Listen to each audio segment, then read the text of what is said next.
Hello and welcome everybody. आज हमारे साथ एक बहुत ही खास मेहमान है जिनसे कि हम जानेंगे क्या है किडनी रिलेटेड इश्यूज। सबसे पहले मैं doctor group captain Vishal Singh sir का वेलकम करती हूँ on board. Thank you sir that you are part of us. हमारे साथ यशोदा हेल्थ केयर में director nephrology and kidney transplant unit sir देख रहे हैं। अब आई थिंक आर्मी के लोगों में एक अपने आप में स्ट्रेंथ होती है, एक पेशेंस होता है जिससे वो बहुत ही प्यार से समझ से किसी भी पेशेंट की प्रॉब्लम को डील करते हैं। ये चीज़ सुनी तो बहुत थी, बट अब जब इनके साथ होते हैं तो समझ में आता है कि how real is this. He has experience of 30 years plus from armed forces, जहाँ पे इन्होंने अपनी सेवाएं दी हैं, और अब सर हमारे साथ यशोदा हेल्थ केयर में हैं। सबसे पहले सर मैं आपसे ये जानना चाहूँगी कि कौन होते हैं नेफ्रोलॉजिस्ट। नेफ्रोलॉजिस्ट किडनी के डॉक्टर होते हैं। यानी कि किडनी की कोई भी बीमारी होती है, चाहे इन्फेक्शन हो या किडनी को कोई चोट लगी है जिसको हम एक्यूट किडनी इंजरी बोलते हैं, या किडनी में परमानेंट डैमेज हुआ है, क्रॉनिक किडनी डिसीज, या अगर किसी को डायलिसिस की ज़रूरत होती है, विभिन्न तरह के डायलिसिस की ज़रूरत होती है, ये सब जो हैं, अगर ऐसी कोई भी प्रॉब्लम होती है तो नेफ्रोलॉजिस्ट उसको देखता है। सर बहुत कॉमन नहीं है लोगों का एकदम से किसी भी किडनी डिजीज़ को, या डिजीज़ तो उन्हें उस टाइम तक समझ ही नहीं आती है, किसी भी किडनी प्रॉब्लम को लेकर एक नेफ्रोलॉजिस्ट के पास जाना। तो कब एक नेफ्रोलॉजिस्ट के पास जाने की सलाह देंगे आप?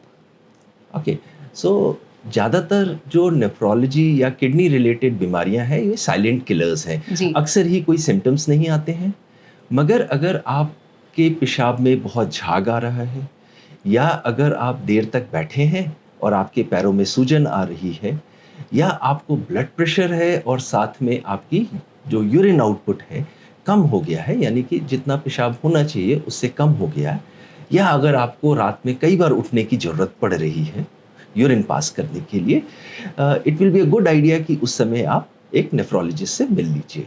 सर बेसिक ऐसे क्या टेस्ट हैं जो एक नेफ्रोलॉजिस्ट किडनी डिजीज़ को डिटेक्ट करने के लिए बता सकते हैं? हमारे टेस्ट बहुत सिंपल होते हैं। एक तो हम यूरिन का टेस्ट करते हैं जिसको हम बोलते हैं रूटीन माइक्रोस्कोपी एग्जामिनेशन, जिसमें हमें पता चलता है कि क्या आपका कोई प्रोटीन्स लीक कर रहे हैं, या आपकी यूरिन में कोई आरबीसी जिसको बोलते हैं वो तो नहीं है, या कास्ट तो नहीं है। इससे एक नेफ्रोलॉजिस्ट को ये पता चलता है कि क्या आपकी किडनी में कोई प्रॉब्लम है।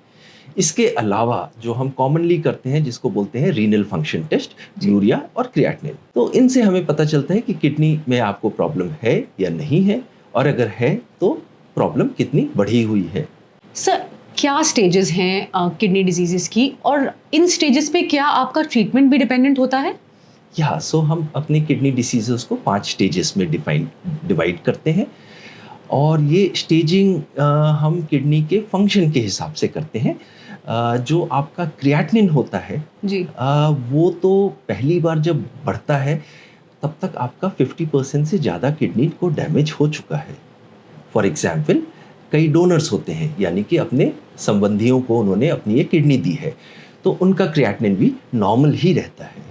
हम क्या करते हैं, हम एक एस्टिमेटेड जीएफआर मेजर करते हैं, उससे हमें पता चलता है कि किडनी का फंक्शन कितना है, और उसी के बेसिस पे आगे का इलाज किया जाता है। सर आज के टाइम में जेनेटिक्स का रोल बहुत ही लोग समझने लग गए हैं।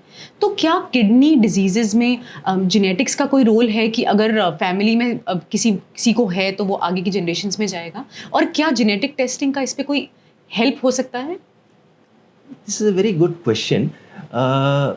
जेनेटिक टेस्टिंग का एक बहुत इम्पॉर्टेंट रोल है। पहले बहुत एक्सेसिबल नहीं था, अब जी। ज़्यादा एक्सेसिबल है। कॉमन डिसीजेस जो हैं, जैसे कि एक जिसको हम बोलते हैं ऑटोसोमल पॉलीसिस्टिक किडनी डिसीज, ये हमें खाली जेनेटिक्स से ये भी पता चलता है कि ये है या नहीं है। जी। दूसरा ये भी पता चलता है कि कितनी तेजी से वो किडनी की डिसऑर्डर आगे बढ़ेगा और पेशेंट को डायलिसिस की ज़रूरत पड़ेगी।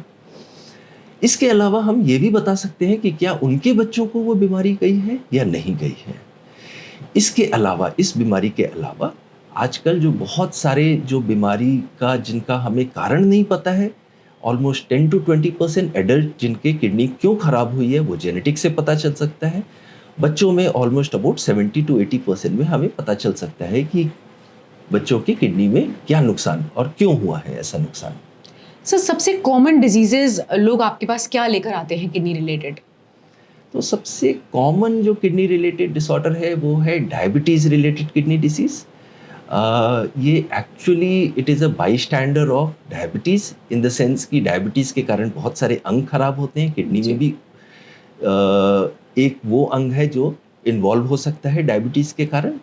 और हमारे देश, जैसे कि आपको पता है कि diabetes capital of the world बोला जाता है, तो हमारे बहुत सारे पेशेंट डायबिटीज़ और हाइपरटेंशन रिलेटेड किडनी डिसऑर्डर्स के कारण आते हैं।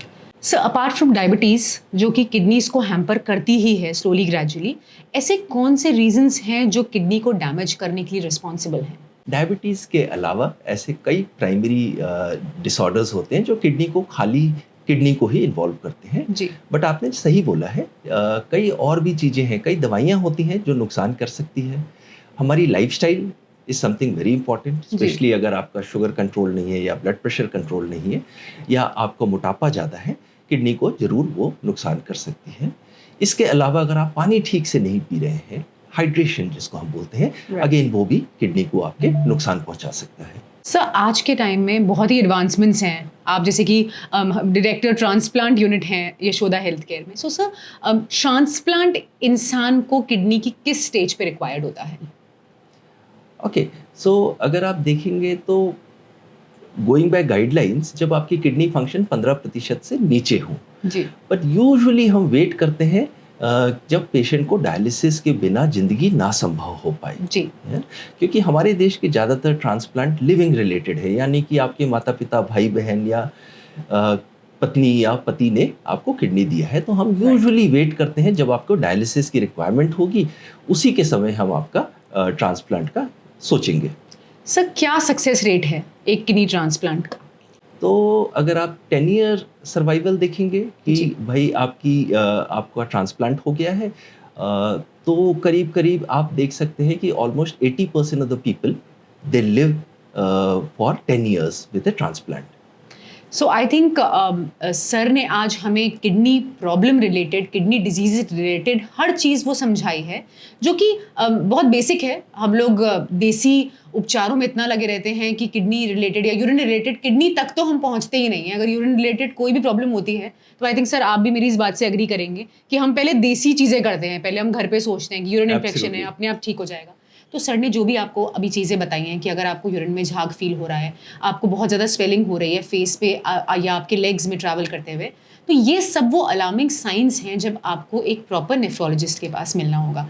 सो sir I would like to thank you, आपने हमें हर किडनी प्रॉब्लम रिलेटेड इशू के बारे में बताया और इसी तरह हम अपनी आपके साथ जर्नी जारी रखेंगे यशोदा हेल्थ केयर में। Thank you so much. Thank you.